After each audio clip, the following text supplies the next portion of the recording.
Welcome back, everyone. I am absolutely thrilled to have you here for this explainer, because today we're handing you the ultimate step-by-step blueprint for totally demystifying off-grid solar math. If you've ever, stared at a solar panel and wondered exactly what it takes to power your life independently, well, you are exactly in the right place. We're going to break down the numbers, the hardware, and the science into a completely manageable, totally empowering process. Let's get into it. Okay, let's dive into this agenda. We're covering 1. The 4 core components. 2. Calculating daily energy load. 3. Accounting for system losses. 4. Sizing the battery bank. 5. Sizing your solar panels. And 6. Inverters and system protection. See? While off-grid solar sounds like advanced electrical engineering, this agenda proves it's really just a logical, sequential journey. Just take it one step at a time with me. All right, Section 1, the 4 core components. Let's lay down our hardware foundation. Because honestly, you can't build a house without knowing your materials, right? So, here are the 4 pillars of literally any off-grid setup. You got your solar panels capturing the sun, your solar charge controller, which regulates that power, your battery storing the energy in amp hours, and finally, your inverter, which converts that DC power into usable AC household electricity. Now, what's kind of wild is that to build our system correctly, we actually have to design it in reverse. We don't start at the panels up on the roof, we start right inside with the appliances. But real quick before we do that, I want to highlight the Solar Charge Controller, or SCC. This is the piece beginners are usually least familiar with. Basically, think of it as the crucial gateway. It protects your really expensive batteries from getting overcharged or fried by the solar panels. We'll get into the 2 main types of SCCs in just a sec, since they heavily impact your overall efficiency. Moving on to Section 2, calculating daily energy load. This is the actual starting line of the sizing process, figuring out exactly what you want to power. So the absolutely crucial formula here is super simple. Power in watts equals voltage times current in amps. Just go look at the little labels on your appliances. If the wattage isn't clearly printed, you just take the voltage, multiply it by the amps, and boom, you've got your watts. This basic math right here is the absolute bedrock of the whole system. Let's look at how this plays out in the real world. See, you've got a 65-watt laptop, and you plan to use it for 4 hours a day. You simply multiply those 65 watts by 4 hours, which gives you a daily load of 260 watt-hours. Make sense? You'd basically just list out every single appliance you plan to run, lights, phone chargers, the whole shebang, and sum them all up to get your total daily consumption. Okay, Section 3, accounting for system losses.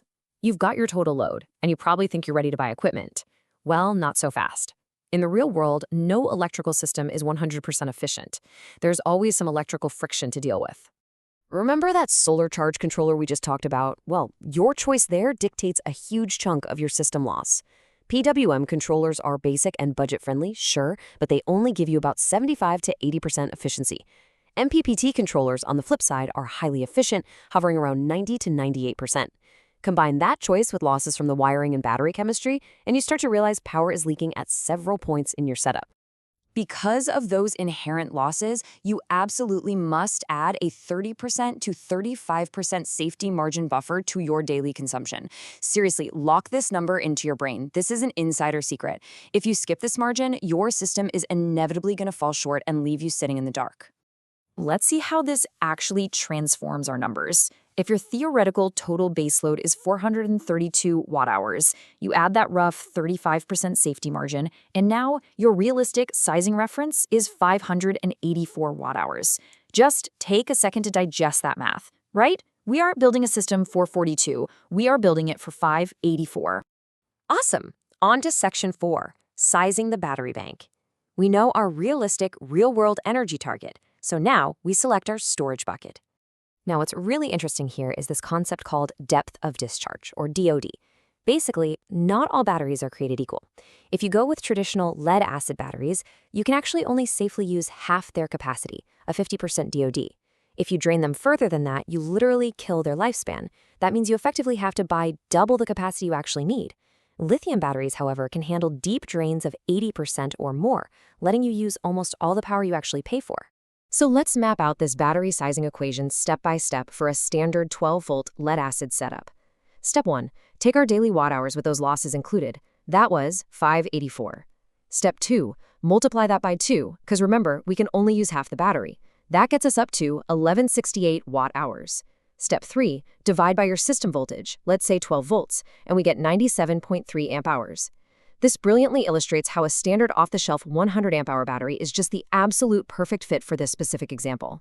All right, our battery is sized. Moving up the chain to the roof with Section 5, sizing your solar panels.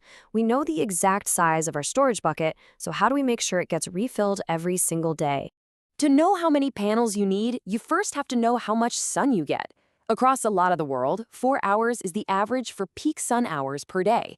But, as you might guess by now, we're going to need another safety rule of thumb. We do not design for perfect conditions. As the source material advises, use a lower estimate, like 3.5 hours, to ensure charging even on cloudy days. Pointing to this conservative 3.5-hour figure is your ultimate safeguard. It keeps you from being left without power during bad weather or those really short winter days. So let's run the final generation math. We'll round our required energy up just a bit to 600 watt-hours for a clean number, divide that 600 watt-hours by our conservative 3.5 hours of sunlight, and what do we get? 171 watts. This means an easily accessible, standard 200-watt solar panel is the perfect recommendation to cover this requirement and keep that 100 amp-hour battery totally topped up. We are almost there. Section 6, Inverters and System Protection. This is the final safety and delivery stage of our blueprint, where that stored DC power officially becomes usable AC household power. Now, when you're sizing an inverter, you cannot, I repeat, cannot simply match your inverter size to your running wattage. You have to account for inductive loads. These are appliances with motors, stuff like fans, refrigerators, water pumps. When they first click on, they demand this massive starting surge that can be 3 to 10 times higher than their normal running wattage. Let's make this totally tangible with an example. If you have a small 25-watt fan, you don't just allocate 25 watts on your inverter. No way. You must allow at least 75 watts of inverter capacity just for that single fan to safely turn on without tripping your whole system. Always, always size your inverter for the surges. And when you do buy that inverter, strongly consider a pure sine wave, or PSW inverter. It's the best for sensitive electronics because it replicates grid power perfectly. Finally, you gotta protect the whole setup with circuit breakers. Think about the path of the current.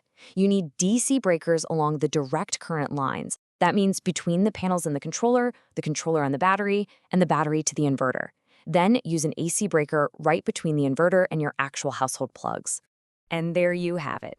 By simply following this logical, step-by-step mathematical blueprint, off-grid solar goes from this overwhelming mystery to a completely achievable reality.